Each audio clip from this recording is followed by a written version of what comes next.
for joining us, everyone. My name is Jonathan Eley. I'm what's called a long-form editor at the FT, which basically means I edit 2,000-word features. And Juliet Bramwell, for those of you who weren't in the room next door, from which she's just come from moderating a Women in AI lunch, works for a company called Glean, which is a workplace AI platform, and she is Vice President of Europe, Middle East, and Asia? Africa, sorry, not Asia. For that company, charged with growing its operations in that theatre. So thanks very much for joining us, Julia. I'm sorry we're making you work so hard today.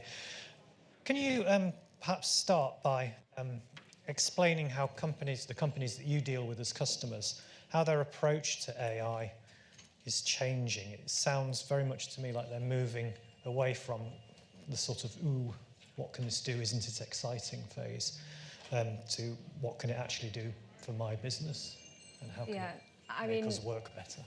You probably all remember 18 months, 2 years ago, we were all saying, just get going, just try AI, get some pilots, do some POCs. And we've now got to a point where those POCs, pilots have done, they've perhaps not delivered the value that was expected or had even been defined. So what we're seeing with clients now is focusing more on value. So it's not just a tech project or an innovation project, but the value is being sponsored by the CFO. It's sponsored by the sales leaders, the marketing leaders, the people that are actually going to benefit from the business outcomes that AI is going to deliver. So I think value is number one priority.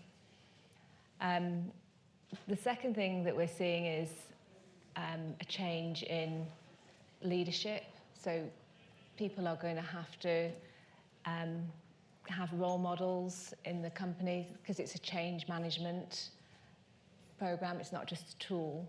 It has to be led from the top and actual enablement put in place. So making sure that there's AI literacy in the organisation is super important.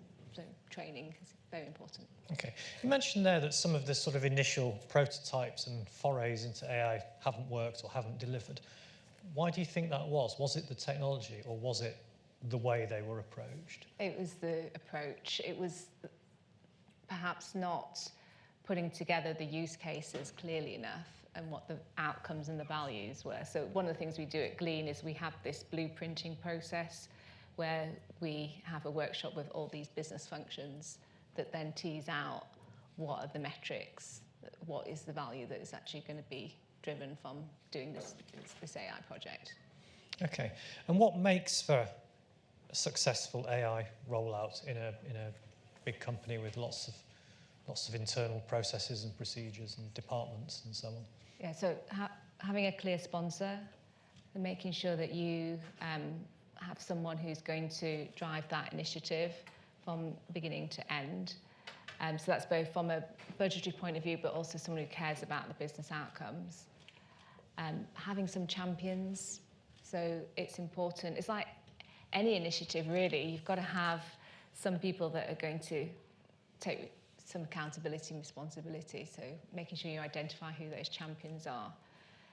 And then, as I said at the beginning, those use cases have to be very clearly defined, so making sure that they're defined time-bound, the measures are very clear, and that you've got a good partner as well that's going to help you execute on them. And does the culture of the company matter? I mean, if it's a bit of a sort of stuffy old company that's a bit resistant to change versus a sort of new company that's very open to change, happy to experiment, happy to sort of move fast and break things, to quote Mark Zuckerberg, does that make a difference to the outcome? Yeah, 100%. I mean, even at Glean, we are an AI-first company. We still have to instill a culture of innovation, and one of our personal OKRs is that we're trying something new in AI every day. So as I said, having that embedded from a leadership point of view is super important because people are going to listen to you as leaders and as role models in the company, and making sure that you also create that psychological safety that you can try something small, and if it doesn't work, that's fine, and move on quickly. So yeah, that's very important that that culture of innovation is driven from the top. And you mentioned trying something small. Is that important as well? Is it better to try and do something relatively small, do it well, measure how well it's succeeded, and then proceed to do something else? And is there a trap of trying to do too much at once? Yeah, I mean, we talked about this yesterday, but Time magazine, they had a very small, in inverted commas, use case in that they have like 100-year archive, but their use case was very simple in that they wanted an agent to just help the sales and research teams retrieve that content. That was successful, and now they're scaling out into the company on other use cases. Another client of ours, Deutsche Telekom, they went company-wide, but it was very focused on an agent they call Ask T. So it allows all the employees to ask anything about, like, what's my pension provision, how many days holiday I've got, retrieve information from all different data sources, and that's like reduced the asking time to, I think, about 18 seconds, and it used to be 2 minutes on average to get that kind of information back. So yeah, I think I would always recommend having a narrow use case and then quickly scaling afterwards. And how much bespoking is involved in sort of one project to another? Because to my mind, the project you did for Time, which is sort of archive retrieval, if you like, sounds very different from the one that you did to Deutsche Telekom. Does that require a whole different set of systems and integrations? Yeah, and I would say. If so, can they be made to talk to each other after the event? I mean, obviously that's in two different companies, but if they were in the same company. Yeah, so the Time example, I mean, that only took 2 to 3 weeks to roll out. That was very much off the shelf with connectors that Glean had already established. And the data had already been digitized in the archive. The Deutsche Telekom example took longer because there was a lot more security posture to be considered, a lot of more users to consult with to make sure that the governance was there. But in terms of engineering effort, it was still pretty straightforward because, again, we've got these ready-made connectors to the different data sources.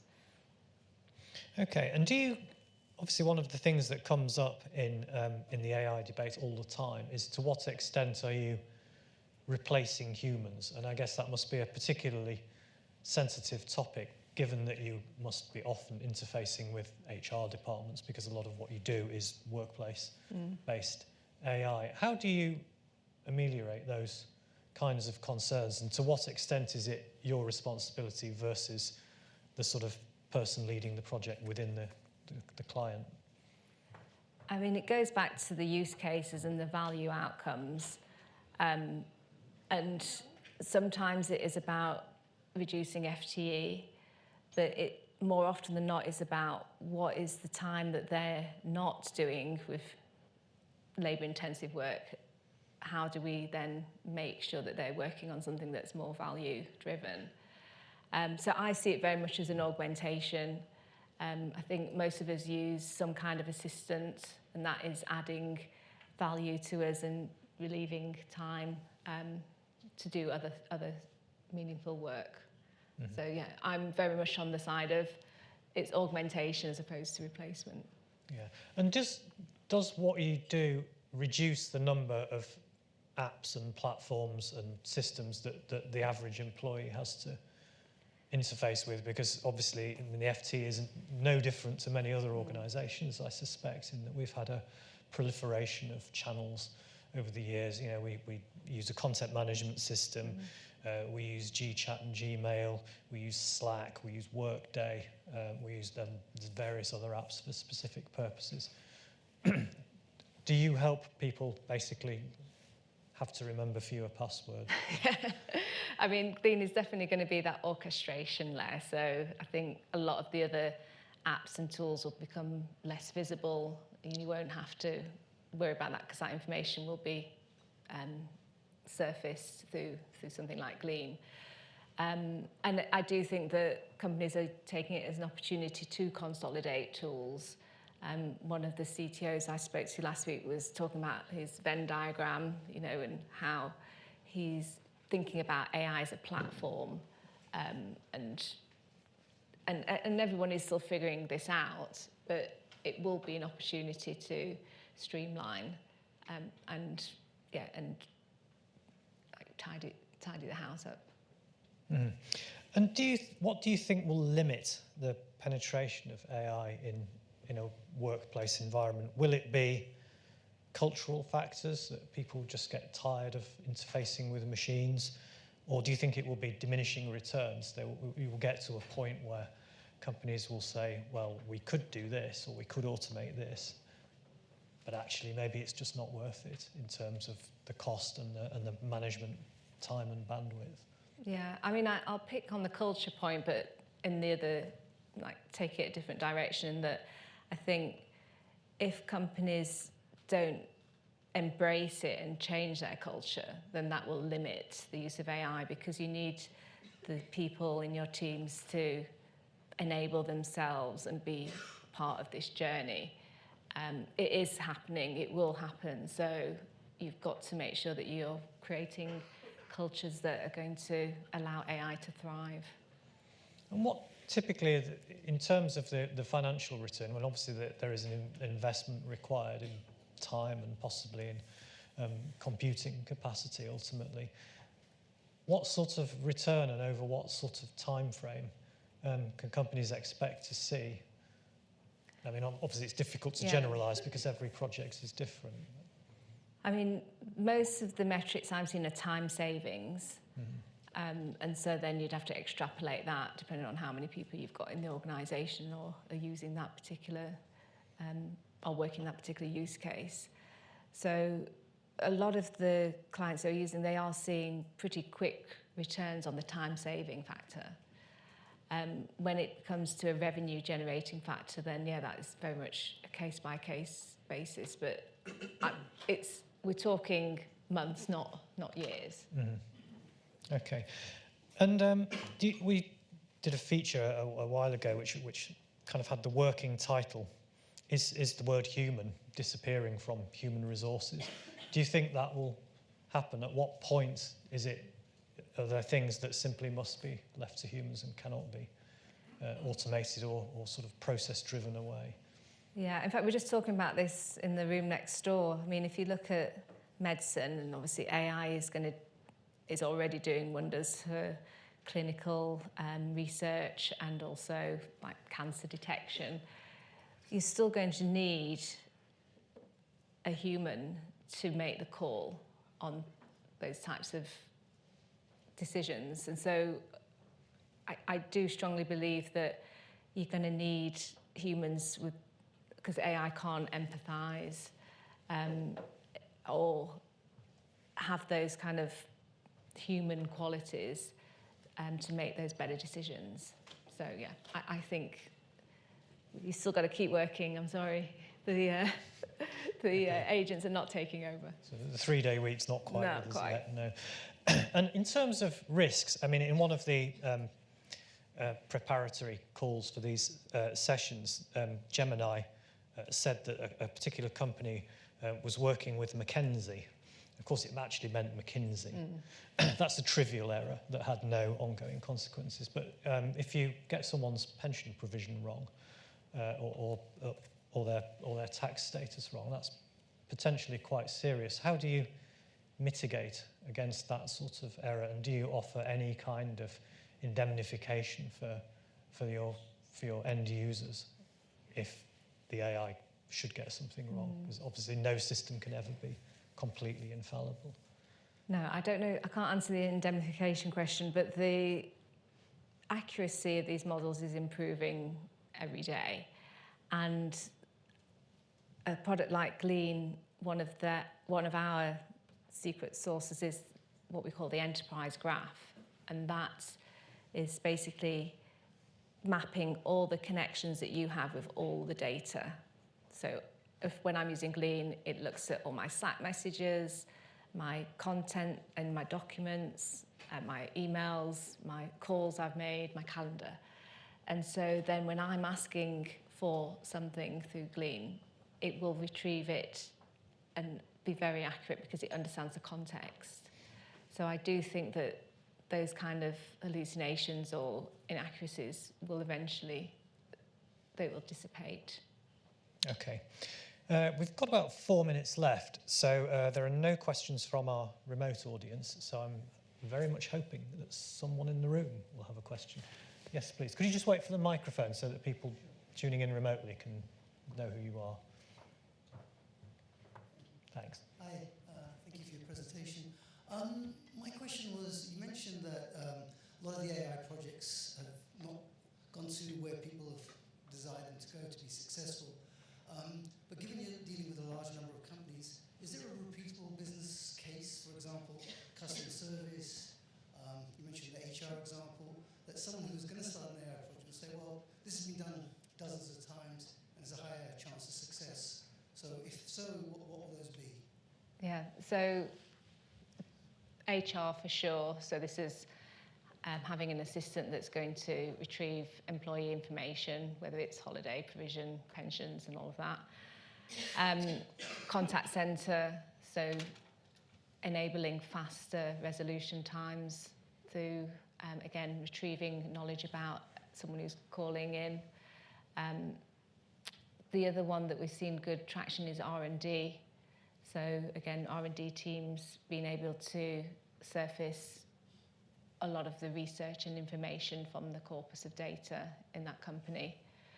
And sales, so actually I'm in sales, I use it every day to do my forecasting, to see who are my top performers. And again, that's the beauty of context. I want to know my top performers. I don't want to know top performers of my colleague in North America.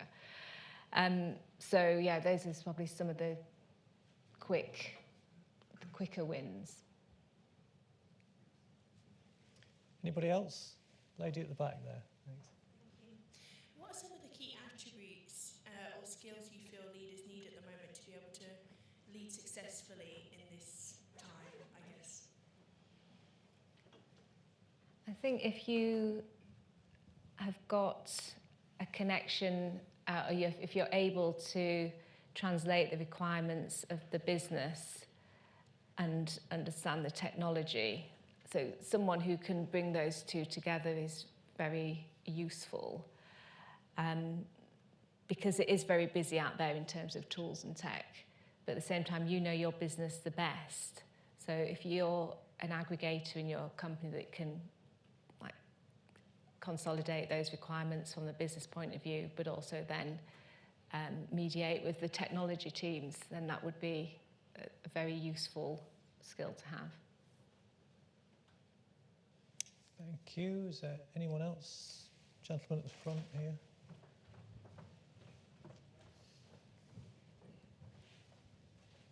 Thank you. I'm Mark Schwarzman, I'm a consultant, basically. And one area that particularly was of interest to me is like the multimodality. Like, obviously I see Glean, especially working in environments where there's text in or voice in, voice out, text out, quite extended stuff, not like PowerPoints and any other bespoke tools that are user optimized with control interfaces or any of that matter. So basically, do you see this on the menu soon to go into other modalities, PowerPoint or other things, for example?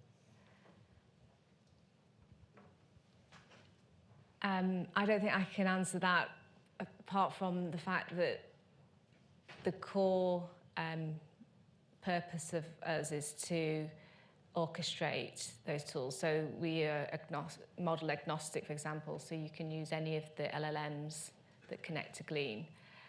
So I don't think that we're going to be moving into that sort of productivity and collaboration workspace.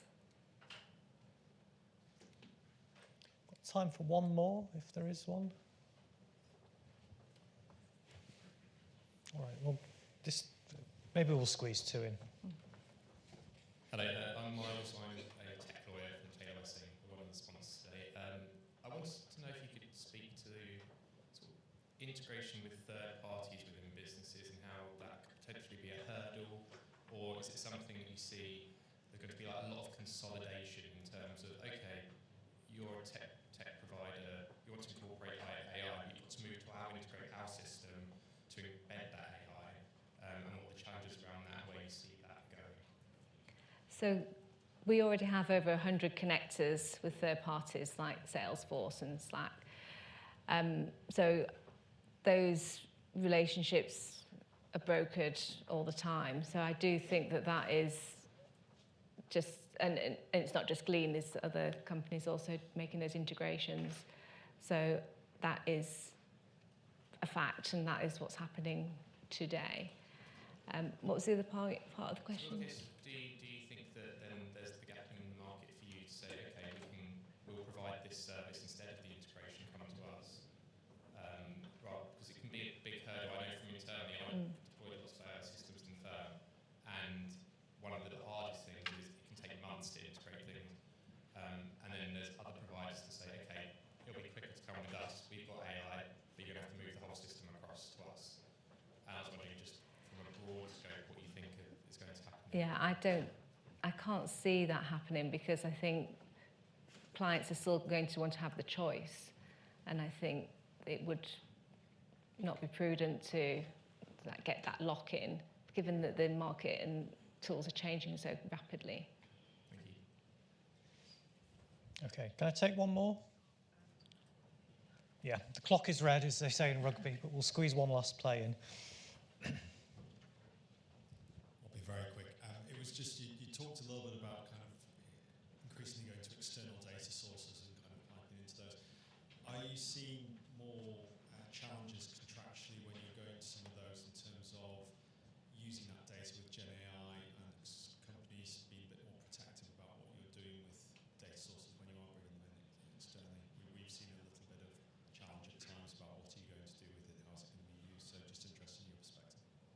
Yeah, I mean, whenever we're doing pilots, particularly in Europe, security and getting it approved is the biggest part of our setup. And so it's reliant on us collaborating with those companies to make sure that we are complying with the governance and the security posture that they have. So I do think increasingly that is becoming like a big priority, but also it might slow things down, because to get things, if anyone is working in security, I put your hand up, but it does take some time. Okay, well, thank you very much. Thank you for being a very participative audience.